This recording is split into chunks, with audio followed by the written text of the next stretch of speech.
الله نحمده والشهور عند الله 12 شهرا في كتاب الله يوم خلق السماوات والأرض ومنها 4 حرم ذلك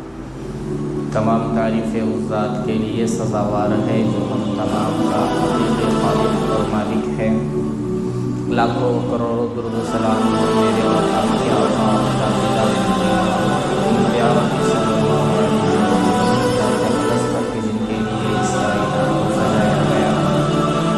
بزرگان محترم اور نوجوان اللہ تبارک و تعالیٰ نے مجھے اور آپ کو اپنے پیارے حبیب صلی اللہ علیہ وسلم کی امت میں بنایا، اور اللہ تبارک و تعالیٰ کا مزید احسان یہ ہوا کہ اللہ تبارک و تعالیٰ نے مجھے اور آپ کو اپنے لیے اور اپنے گھر میں بیٹھنے کی توفیق عطا فرمائی۔ معزز سامعین، اللہ تبارک و تعالیٰ نے قرآن کے اندر ارشاد فرمایا کہ سال کے 12 مہینے ہوتے ہیں۔ ان عدۃ الشہور عند اللہ 12 شہرا فی کتاب اللہ۔ اللہ نے قرآن میں یہ بیان واضح طور پر کر دیا کہ سال کے 12 مہینے ہوتے ہیں، اور اللہ نے یہ بات اس وقت لکھی جس وقت اللہ نے یہ زمین اور آسمان کو پیدا فرمایا، اور اسی وقت اللہ نے ارشاد فرمایا کہ منہا 4 حرم، انہی 12 مہینوں میں سے 4 مہینے بہت ہی حرمت اور عزت والے مہینے ہیں۔ انہی مہینوں میں سے ایک مہینہ ہے جو آج ہمارے زندگی میں آ چکا ہے، جسے میں اور آپ محرم کے مہینے سے نام یاد کرتے ہیں۔ بزرگان محترم، یہ ہمارے لیے ایک نئے چیلنج کا موقع ہے کہ ہمارے زندگی میں ایک نیا سال شروع ہوا اور ہمارے زندگی کا 1 سال ختم ہو گیا۔ اللہ نے ہم کو جتنی عمر دی تھی اتنی عمر میں سے 1 سال کم ہو گیا ہے، تو مجھے اور آپ کو محرم کی حقیقت کو سمجھنا ہے، اور ساتھ ہی ساتھ اپنے اوقات کی بہت ہی زیادہ ہم تمام کو قدر جاننا ہے، اور اوقات کو کام میں لانا ہے، اور آئندہ کے لیے ایک لائق عمل طے کرنا ہے۔ معزز سامعین، آج کل ہمارے معاشرے کے اندر یہ بات چلی ہوئی ہے کہ لوگ محرم کو جو ہے نحوست کا مہینہ سمجھتے ہیں، اور اسے غم کا مہینہ سمجھتے ہیں، اور اس مہینے کے اندر کوئی خوشی کا کام نہیں کرتے ہیں۔ اگر کوئی کام کرنا بھی چاہتا ہے تو یہ کہہ کر روک دیا جاتا ہے کہ تم کو معلوم نہیں کہ محرم میں شادی نہیں کی جاتی، محرم میں کوئی اچھا کام نہیں کیا جاتا۔ اس کا حقیقت سے کوئی تعلق نہیں، بلکہ حقیقت تو یہ ہے کہ کوئی بھی مہینہ، کوئی بھی دن نحوست والا نہیں ہے، اس لیے کہ ہر دن، ہر مہینہ، ہر سال کو اللہ نے پیدا کیا۔ خود اللہ نے یہ کہا کہ ہم نے کسی مہینے میں، کسی سال میں اور کسی دن میں نحوست نہیں رکھی ہے، تو مجھے اور آپ کو یہ حق کہاں سے مل سکتا ہے کہ ہم کسی مہینے کو منحوس سمجھیں اور کسی دن کو نحوست والا سمجھیں؟ بلکہ قرآن کی آیت تو یہ کہتی ہے کہ یہ اشہر حرم میں سے ہیں، ان کی حرمت ضروری ہے، اور یہ عظمت والے دن ہیں، اور یہ اتنے عظمت والے دن ہیں کہ اسی مہینے سے ہمارے قمری یعنی ہجری تاریخ کی ابتدا ہوتی ہے۔ ہمارا جو نیا سال شروع ہوتا ہے وہ محرم کے مہینے سے شروع ہوتا ہے، لیکن افسوس سے یہ بات کہنا پڑتا ہے کہ ہمارے بہت سارے ایسے حضرات ہیں، نوجوان ہیں، بچے ہیں، بوڑھے ہیں، کہ جن کو انگریزی مہینوں کے نام تو معلوم ہے، ایک سانس میں آدھے منٹ کے اندر پورے گنا دیں گے، جنوری، فروری، اور اس کے بعد پورے لائن سے گنا دیں گے، لیکن افسوس کی بات ہے کہ جو ہماری ہجری تاریخ ہے، جو ہمارے اسلامی مہینے ہیں، وہ مہینے ہم کو یاد نہیں ہیں۔ اس کا استعمال بھی بہت ضروری ہے۔ جیسے ہم جو ہے انگریزی تاریخ کو یاد رکھتے ہیں، اسی طریقے سے ہم کو چاہیے کہ ہمارے جو اسلامی مہینے ہیں ان کو بھی یاد رکھے، اس کی تاریخ کا بھی استعمال کرے، اور ساتھ ہی ساتھ محرم کی جو تاریخ ہے ان تاریخ کو پڑھنے کی آج مشقت ہوتی ہے۔ محرم کا مہینہ کوئی نحوست کا مہینہ نہیں، اور کوئی غم کا مہینہ نہیں ہے، ہر مہینہ اللہ کا بنایا ہوا ہے، بلکہ آگے بڑھ کر اللہ نے یہ فرمایا کہ یہ حرمت والا مہینہ ہے۔ آج ہم کو محرم کی حقیقت کو بھی سمجھنے کی ضرورت ہے۔ اور محرم کے مہینے میں اتنے بڑے بڑے تاریخی واقعات پیش ہوئے ہیں، اگر میں آپ کو سامنے رکھتا چلوں تو اس کے لیے ایک بڑا لمبا وقت درکار ہے۔ میں زیادہ ڈیٹیل میں جائے بغیر آپ حضرات کے سامنے 2-3 واقعات کی طرف اشارہ کرتے ہوئے اپنی بات کو آگے بڑھاتا ہوں۔ بزرگان محترم، جیسا کہ یہ بات سب کو معلوم ہے کہ انبیاء کے بعد سب سے افضل جو مقام ہے وہ حضرات صحابہ کا مقام ہے، اس لیے کہ حضرات صحابہ کے بارے میں اللہ کے نبی صلی اللہ علیہ وسلم نے ارشاد فرمایا، اصحابی کالنجوم بأیہم اقتدیتم اہتدیتم، میرے صحابہ ستاروں کے مانند ہیں، ان میں سے جو ایک کی بھی اتباع کر لو گے تم کامیابی پا لو گے۔ حضرات صحابہ انبیاء کے بعد افضل مقام رکھتے ہیں، اور ان صحابہ میں بھی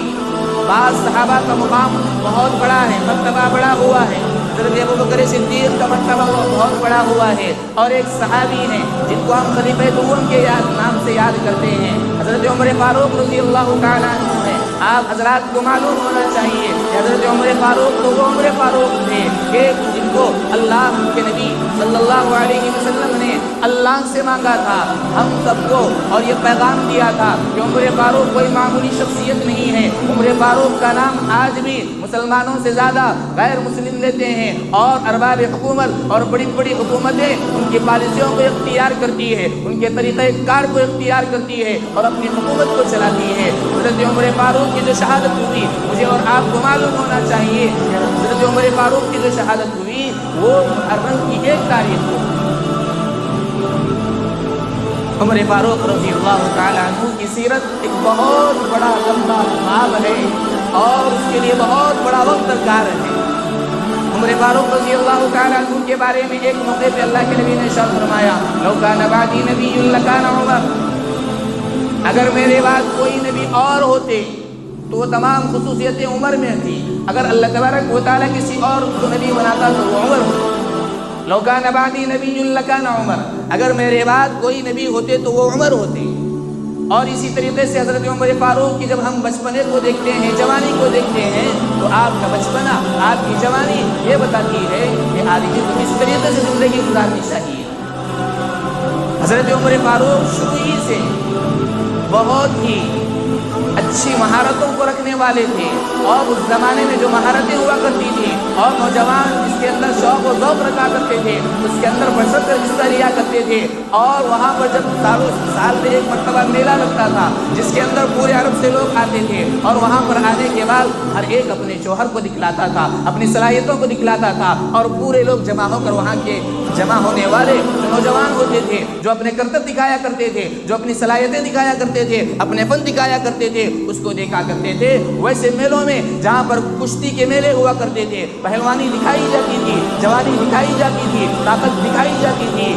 میلوں کے اندر بھی عمر فاروق جو ہے حصہ لیا کرتے تھے اور کامیابی حاصل کیا کرتے تھے۔ لیکن جب وہ اللہ کے رسول صلی اللہ علیہ وسلم کی دعا کے بعد عمر فاروق جب اسلام میں داخل ہوئے تو ان کی زندگی میں کیسے تبدیلی آئی، اور انہوں نے کیسا انقلاب پیش کیا، اور ان کے آنے کے بعد مسلمانوں کو کیسے طاقت ملی، کیسے قوت ملی، اور مسلمانوں نے کیسے علل اعلان نماز کی، اور مسلمانوں نے علل اعلان کیسے عبادتیں کی ہے، یہ تاریخ کا ایک بہت ہی گہرا باب ہے۔ معزز سامعین کرام، حضرت عمر فاروق کا جو اسلام لانا تھا وہ اسلام کے لیے بہت ہی تقویت کا ذریعہ بنا، بہت ہی تقویت کا ذریعہ بنا۔ جب ابھی آپ اسلام میں داخل نہیں ہوئے تھے، مسلمان جو ہے چھپ چھپ کر عبادت کیا کرتے تھے، چھپ چھپ کر دین کی تبلیغ کیا کرتے تھے۔ لیکن جب عمر فاروق